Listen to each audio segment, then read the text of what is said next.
Hello everyone, it's Sue Cook here and I am in the clinic with Polly Whitson. And we are starting a series here with the practitioners at Albany Health to let people know what it is we do. What do you do, Polly? Well, thanks for asking. I do a practice called cranio-sacral therapy, which, for people who don't know about it, is just a very gentle therapy that connects you to your nervous system, which has two really big main benefits. One is it takes you to a deeply relaxed space where your body has the ability to reorganize and heal. And the other thing it does is it can take people to a relaxed state of the nervous system which they've never experienced before, because some people spend a lot of their time in fight or flight and don't actually realise it. So it's profoundly helpful for people who need to regulate their nervous system, and as we all know now, regulating your nervous system is about it's a really important thing. It's fundamental to everything, and it's really buzzwordy. Really currently, buzzwordy. Isn't it? It's really buzzwordy. Yeah. Why do you think that is? Well, I think one of the well, everyone's talking about it. It doesn't matter what modality you use. Everyone is kind of talking about the same thing. Yeah.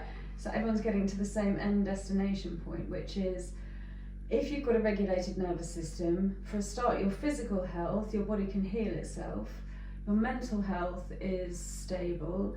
And actually is the filter with which we perceive our entire reality. So it is the key to happiness and good relationships. So it's fundamental to every area of our life. And why did you get into this, or how did you get into this?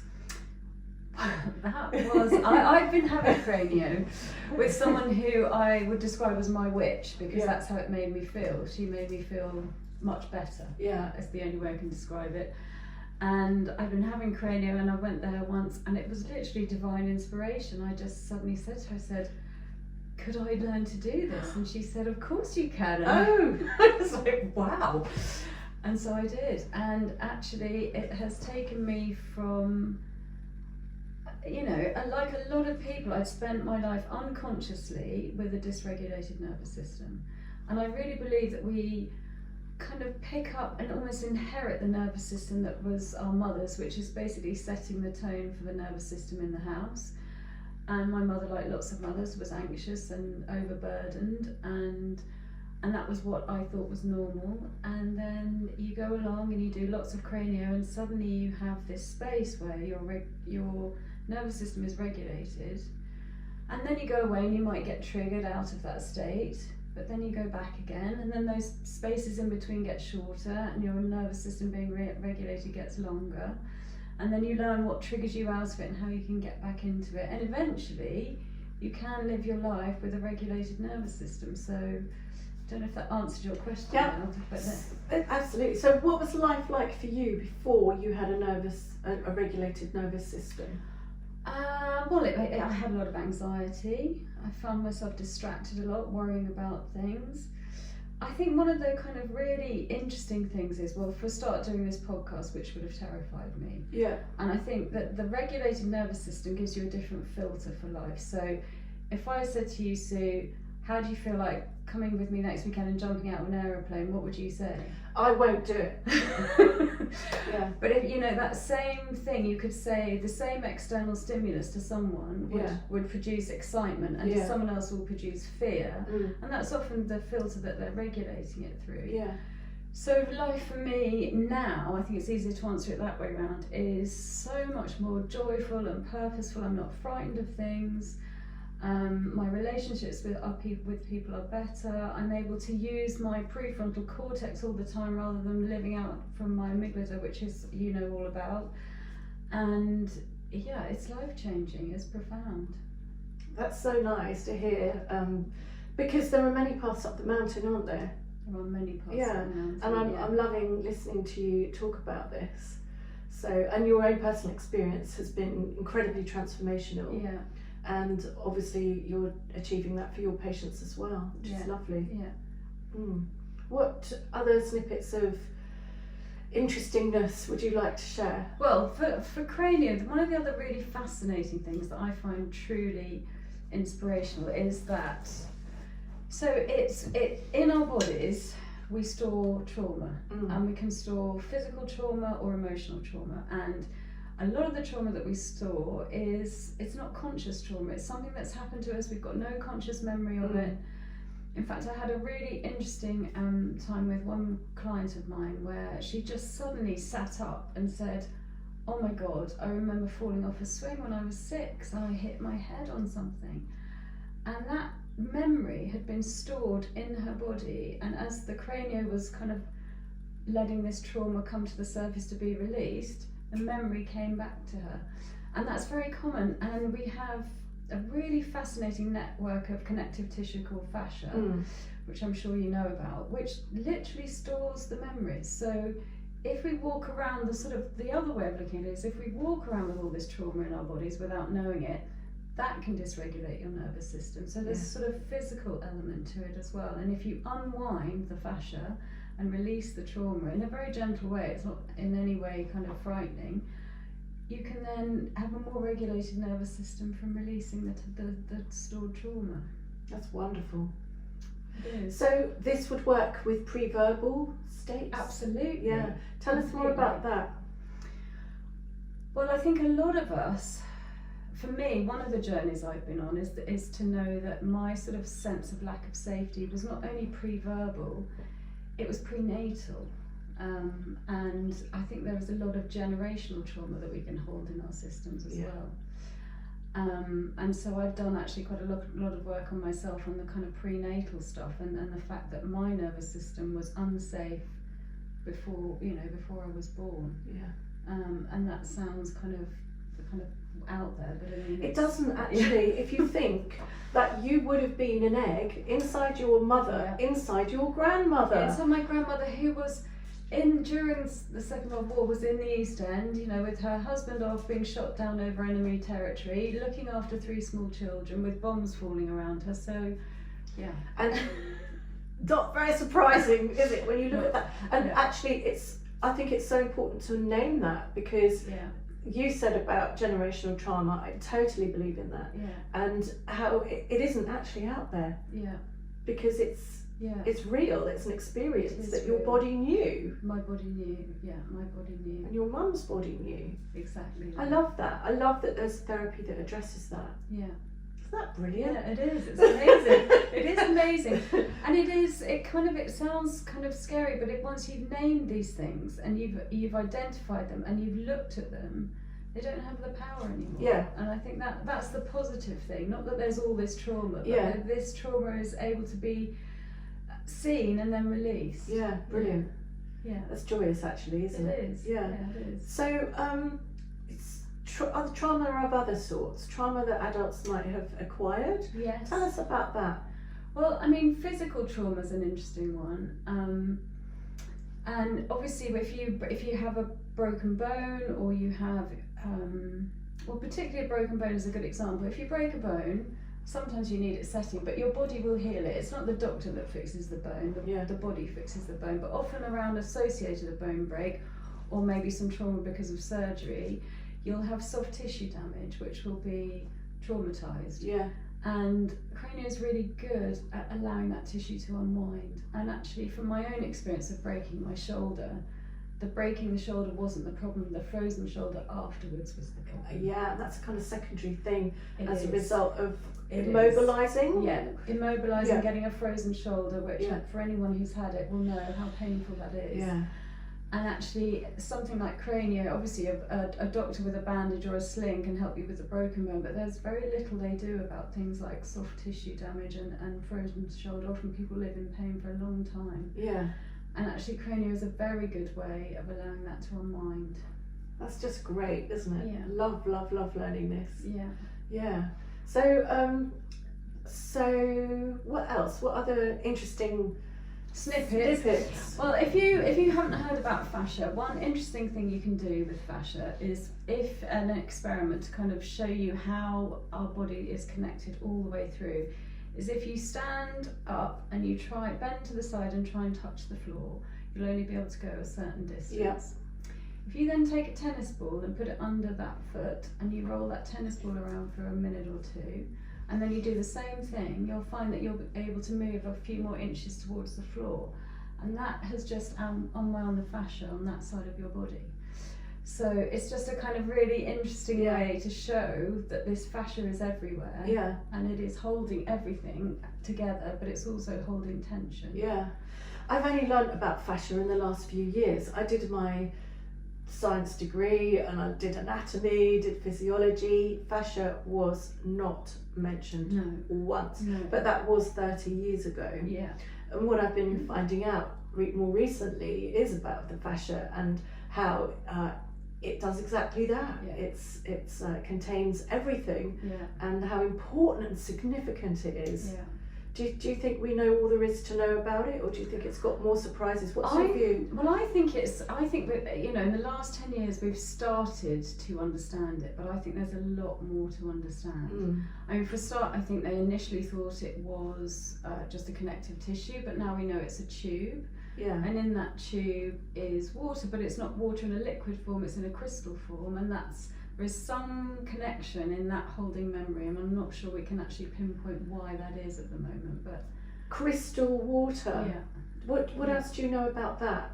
I don't. I mean, that's all I know about that so far. But I'm not sure who knows more about that yet. So interesting. Do you know the work of Veda Austin with water? I don't. But is this about the sort of the heart being a vortex and that? She might talk about that, but what she does is she puts, say there's a leaf, and she'll stand it next to water, freeze the water for 7 minutes in the freezer, tip out the liquid water, and immediately photograph what's left, and it will probably be a leaf or whatever's influenced the water. So the water, she says, is dynamic, and she says there are forgive me on the numbers, maybe 7 different states of water. I think that's right. I have heard of that. And which would actually fit beautifully with that, because let's just imagine that there's water being held in different states in the fascia. It has memory. We know that from the Veda Austin's work and from the work of quite a few other people over the years. And so this absolutely fascinates me. I love it. Yeah, me too. Yeah. It's positive, isn't it? Yeah, it's brilliant. And there's so many different ways we can heal the body.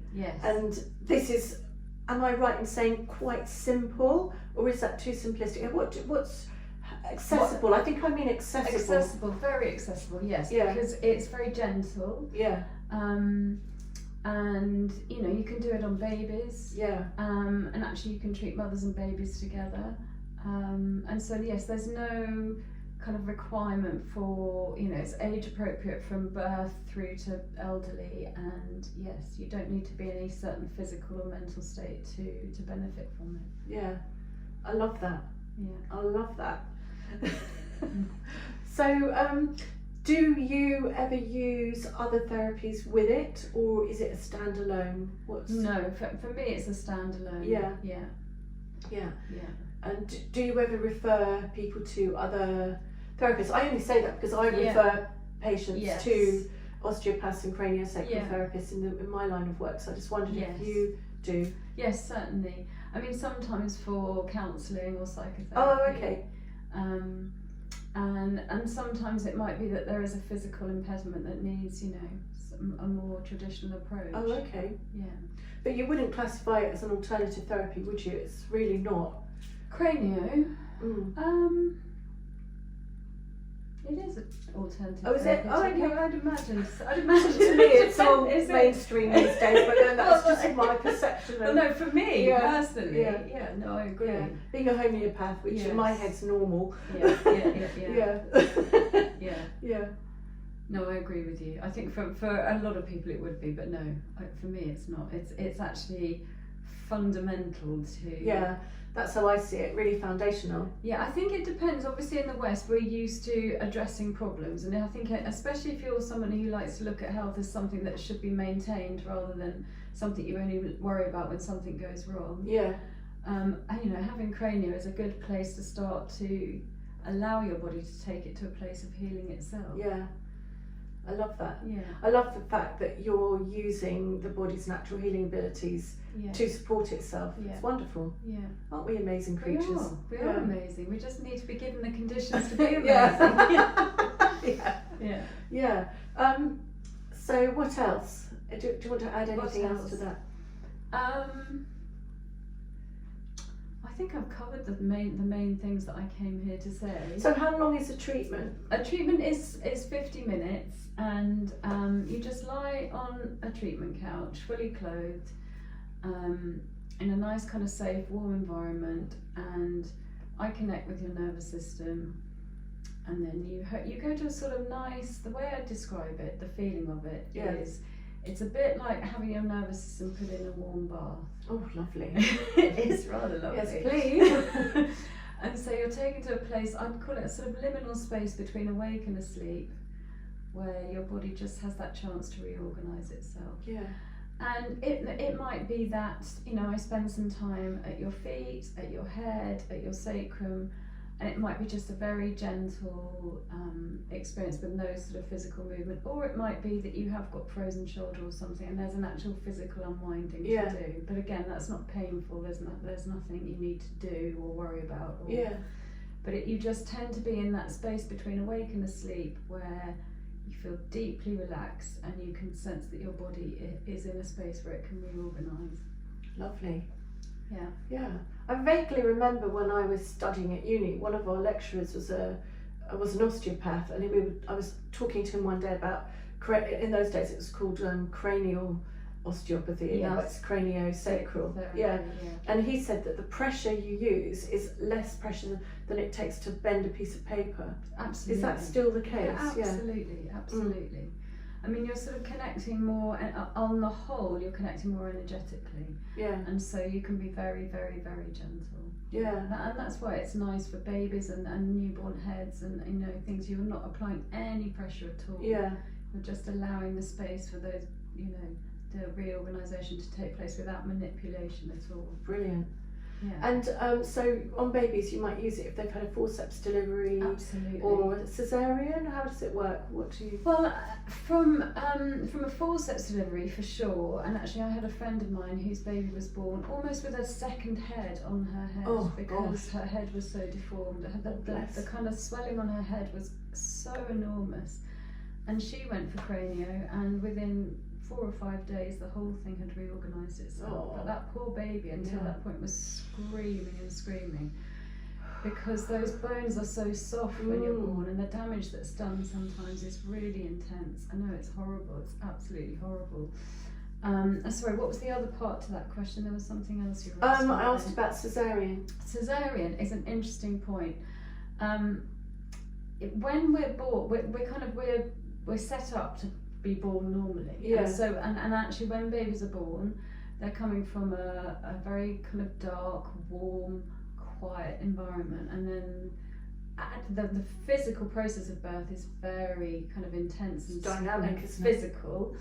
And then they're born into a cold, bright, noisy world, and without that connection to mum. And so there is an immediate kind of shock to the system, the nervous system, which actually is really good to address as early on as you can. And so even if you haven't had the forceps delivery and you have been born by cesarean, you've still had that shock of being born into the world, and actually in a very abrupt emergency way as well. In a very abrupt way. Yes. And so it's nice for babies, especially if they're unsettled, to regulate their nervous system and sort of say energetically, you're safe, this is okay. And actually you can see the relief sometimes in babies of just having that sense of being felt and understood. I love that. When they can't speak what they're experiencing. But you can still sense it as a therapist. I had my first son at home. Did you? And because I don't know, it's funny when you're pregnant, isn't it? You get all these weird anxieties. My anxiety about him was that he was going to get swapped with another baby and I'd get someone else's baby. So I was really keen to have him at home. And then I had my second son, and I was halfway through labour and we went in by ambulance because he had bradycardial dips, and he was born fine. But in a hospital room, it was very quiet. But it wasn't an emergency in the end. My midwife stood at the end of the bed. Because I'd gone in by ambulance, the room filled up with medical staff, and Lynn Armand, she was called, she stood at the end of my bed like this. she looked around at them and she went, Sue's a homeopath, she's had a home birth before, what do you do? They went, I'm the doctor. Right, you can leave. And she just dismissed all these people, and there was one woman, and it was just hilarious. If I hadn't been in labour, you know, how funny. And there's one woman here, and she was like, I can't leave, I'm not allowed to leave. And she went, why can't you leave? Because just come in by ambulance, she has to be monitored on her belly for 2 hours. You can stay. Hilarious, but yeah, he was born fine. But he had a knot in his cord, which is why he had Brad dips. Yeah. And did he have cranio? No, neither of them did. No, and I'm ashamed to say that mine didn't, because I wasn't aware of it at that point. Well, I was, but I didn't really think that they needed it. Yeah. You know, so I didn't. But I've definitely sent quite a lot of my patients to craniosacral therapists over the years. Yeah. I had one little girl, because I do neurodevelopment most of the time. One little girl, I'd given her a program to do, and she'd gone home and I'd seen them for their follow-up, and the mum was really irritated with this child because she couldn't do one of the head movements, and she's going, she just won't do it. And I went, whoa, stop. I'm going to stop this session now, go immediately to an osteopath. I want to know this isn't right. Yeah. She should be able to do it. She came back to see me the next time, and her cervical vertebrae were completely out of alignment. There's no way she could move her head back, and she just thought a headache was normal because she'd always had a headache. Oh, that's tragic. I know, she was like 9. Yeah. So I helped her. Good. Yeah. Good. Yeah. I love that overlap between different disciplines though. I think it's so important. And that's another reason for doing this video today, because when we understand the overlap between what we do, we can help more people. Yes, we can. And really that's the aim. Our modus operandi, isn't it? Yeah. So, okay, Polly, thank you so much. Thank you, and Sue. how can people contact you? Well, via the website. Albany Health. Albany Health, yeah. That would be great. Great, okay. Lovely. And what's your name again? Tell everyone So I'm Polly Whitson. Polly Whitson. Yeah.